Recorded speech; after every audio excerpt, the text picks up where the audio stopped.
Good evening sir, আমি doctor পূজা, পেশায় physiotherapist. Sir, আপনি আপনার লেকচারে এই কথাগুলো বলেছিলেন, আমি সেগুলো আরেকবার বলছি। আপনি বলেছেন যে সব মুসলিম যদি চরমপন্থী হয় তাহলে মানুষের সমস্যাগুলোর সমাধান হবে। আমি ছোট একটা কারেকশন করেছি, আপনার চাইতে আমি অনেক ছোট, সেজন্য ক্ষমা চাইছি। তবে আমার কাছে মনে হয় যে আপনি যদি এভাবে বলতেন তাহলে কথাটা আরও গ্রহণযোগ্য হতো। যদি সব মানুষ চরমপন্থী হয় তাহলে মানুষের সমস্যাগুলোর সমাধান হবে। হতে পারে সেই মানুষ মুসলিম বা হিন্দু বা খ্রিস্টান বা অন্য ধর্মের। ডক্টর পূজা খুব সুন্দর প্রশ্ন করেছেন। আমি ভুল বলে থাকলে সেটা স্বীকার করতে কোনো আপত্তি নেই। এই প্রশ্নোত্তর পর্বটা সেজন্যই, যদি বলি 2 + 2 = 5, আপনি শুধরে দিতে পারেন যে 5 না 4। আমি একজন মানুষ, আমি কম্পিউটার না, আর আমারও ভুল হতে পারে, সেজন্য প্রশ্নোত্তর পর্বের ব্যবস্থা করা হয়েছে। কিন্তু আপনার মন্তব্যটা সম্পর্কে বলি, আমি বলেছি সবাই যদি চরমপন্থী মুসলিম হয় সব সমস্যার সমাধান হবে।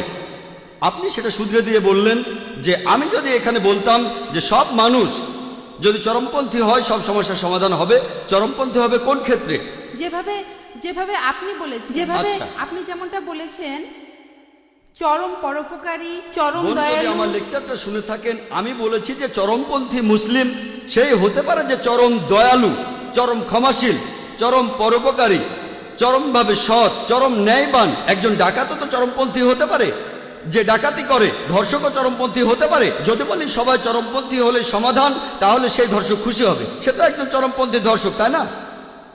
অথবা একজন চরমপন্থী সন্ত্রাসী, এটা অন্য অর্থে।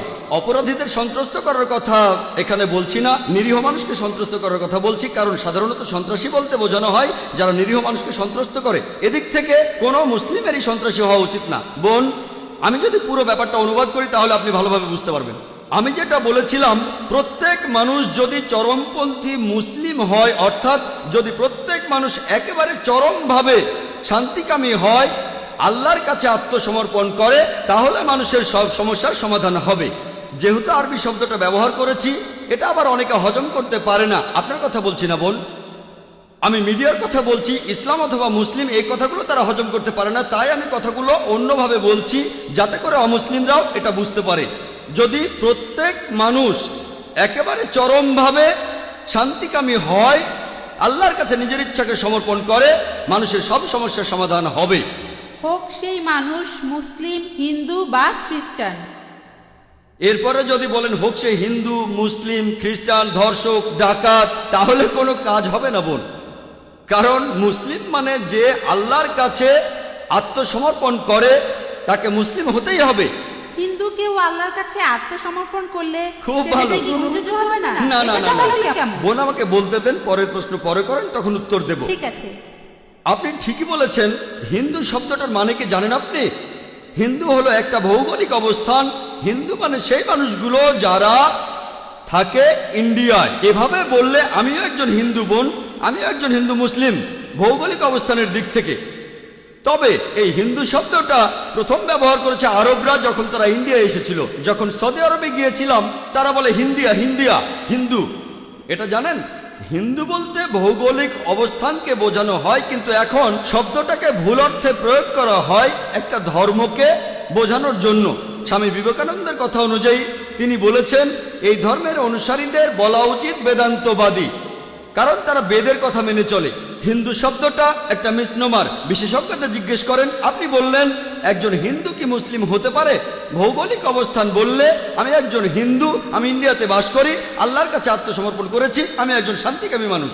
তবে প্রত্যেক মানুষ, 1 মিনিট বোন, 1 মিনিট, আমেরিকানরাও ভালো মানুষ হতে পারে, ইংরেজরাও ভালো মানুষ হতে পারে। যদি বলি পৃথিবীর সব মানুষ ইন্ডিয়ায় থাকবে, সেটা এখানে সম্ভব হচ্ছে না, তাহলে সবাই হিন্দু হতে পারছে না। বোন, আগে উত্তরটা শেষ করতে দেন। আপনি প্রশ্ন করেছেন, আমি সেটার উত্তর দিচ্ছি। আপনি প্রশ্ন করেছেন, আমি উত্তর দিচ্ছি। আপনি আরেকটা চান্স পাবেন, সমস্যা নেই বোন, অবশ্যই। তবে আগে শেষ করতে দেন। আপনি যে শব্দটা বলেছেন সেটার অর্থ আপনার জানা উচিত। যদি পৃথিবীর সবাই ইন্ডিয়ায় থাকে, ইন্ডিয়ার সরকার সমস্যায় পড়ে যাবে। তারা বলে হাম দো হামারে দো, এককে বাদ আবি নেই, দোকে বাদ কাবি নেই। ফ্যামিলি প্ল্যানিং এর কথা বলে। আমরা 2 জন সন্তান, 2 জন, হাম দো হামারে দো, এককে বাদ আবি নেই, দোকে বাদ কাবি নেই।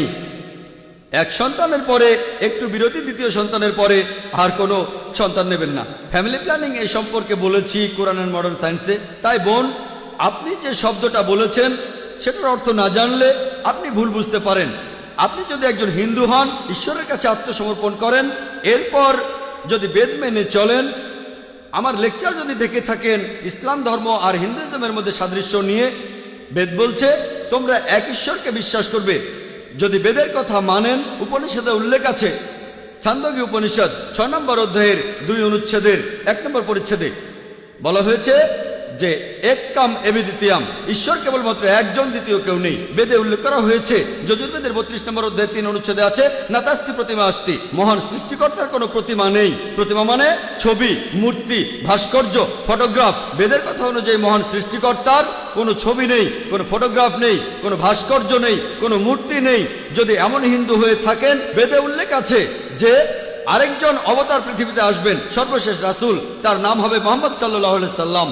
এই কথা বলা হয়েছে কল্কি অবতারে 2 নম্বর অধ্যায়ের 5 অনুচ্ছেদে, 7 অনুচ্ছেদে, 9 অনুচ্ছেদে, 11 অনুচ্ছেদে, 15 অনুচ্ছেদে, যে এই কল্কি অবতার জন্মগ্রহণ করবে শান্তি নামের একটি শহরে, অর্থাৎ মক্কা। তার বাবার নাম হবে বিষ্ণু ইয়াস, অর্থাৎ সৃষ্টিকর্তার ভৃত্য, আরবিতে আব্দুল্লাহ। আর নবীজির বাবার নামও ছিল আব্দুল্লাহ। তার মায়ের নাম হবে সুমতি, অর্থাৎ শান্তিপ্রিয়, প্রশান্ত। আরবিতে বললে হবে আমিনা। আর আমাদের নবীজির মায়ের নামও ছিল আমিনা। সে জন্মাবে মাধব মাসের 12 দিনে। নবীজি 12 রবিউল আউয়ালে জন্মেছিলেন। তার 4 জন সঙ্গী থাকবে, ইনারা হলেন খোলাফায়ে রাশিদিন। আমি এভাবে আরো বলে যেতে পারি। আমি এখানে সংক্ষেপে হিন্দুইজম আর ইসলামের সাদৃশ্যগুলো বললাম। আমি আপনাকে যেটা বলবো, আসলে এটা মেনে নেই।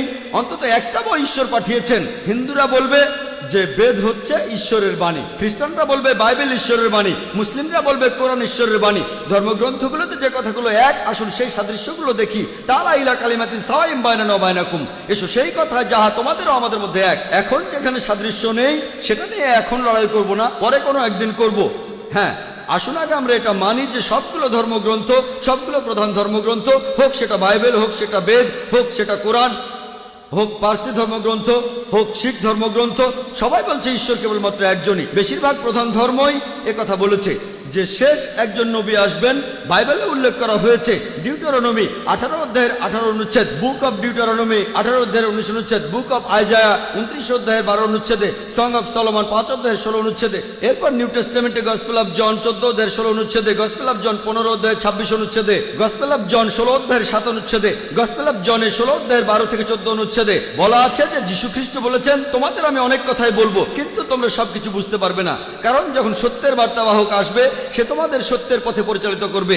সে তার নিজের কথা বলবে না, যা শুনবে তাই বলবে। তাহলে বিভিন্ন প্রধান ধর্মগ্রন্থ থেকে যেটা জানতে পারি, আমরা বিশ্বাস করব এক ঈশ্বরে, তার কোনো ছবি নেই, তার কোনো প্রতিমা নেই। আমরা বিশ্বাস করব সর্বশেষ আর চূড়ান্ত নবীকে।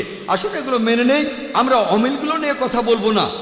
আসুন আমরা সেটা মানি যেটা এক, হিন্দু ধর্মগ্রন্থে, পার্সি ধর্মগ্রন্থে, খ্রিস্টান ধর্মগ্রন্থে। আপনি বললেন হিন্দু মুসলিম, আমি পার্সি ধর্মের কথা বলছি, আমি ইসলামের কথা বলছি। যেগুলো এক সেগুলো আমরা মেনে নেই। আর ইনশাআল্লাহ পৃথিবীর সমস্ত মানুষ যারা ঈশ্বরে বিশ্বাস করে, তারা যদি এটা মানে যে ঈশ্বর একজন, তার কোনো প্রতিমূর্তি নেই, আর যদি বিশ্বাস করে যে আল্লাহ প্রেরিত সর্বশেষ চূড়ান্ত নবী মুহাম্মদ সাল্লাল্লাহু আলাইহি সাল্লাম, তাহলে আপনারা দেখতে পাবেন যে পৃথিবীর সমস্ত মানুষই হবে চরমভাবে শান্তিকামী মানুষ, আল্লাহর কাছে নিজের ইচ্ছাকে সমর্পণ করবে। তাহলে মানুষের সব সমস্যার সমাধান হবে। আশা করি উত্তরটা পেয়েছেন। হ্যাঁ, ধন্যবাদ স্যার।